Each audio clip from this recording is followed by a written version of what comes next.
ត្រឹមរយៈពេល12ថ្ងៃដើមខែមិថុនាប៉ូលីសរកឃើញយានយន្តល្មើសច្បាប់ចរាចរណ៍ជាង3000គ្រឿង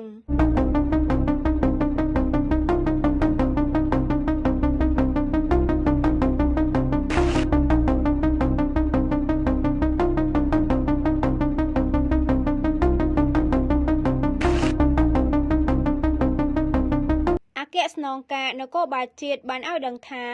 រយៈពេល12ថ្ងៃគិតចាប់ពីថ្ងៃទី1ដល់ថ្ងៃទី12ខែមិថុនាឆ្នាំ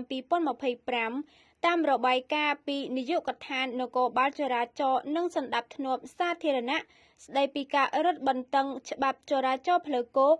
មានយានយន្តចូលគោលដៅចំនួន4210គ្រឿង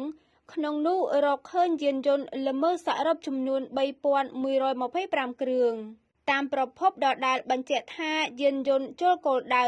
ចំនួន4210គ្រឿងរថយន្តធំ45គ្រឿង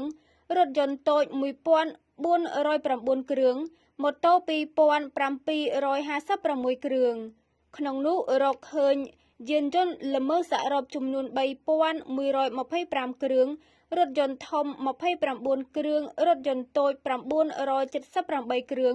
និងម៉ូតូ2118គ្រឿងត្រូវបានផាកពិន័យតាមអនុក្រឹត្យលេខ39 អ ន ក្រ ប ក នៅទូទាំងប្រទេស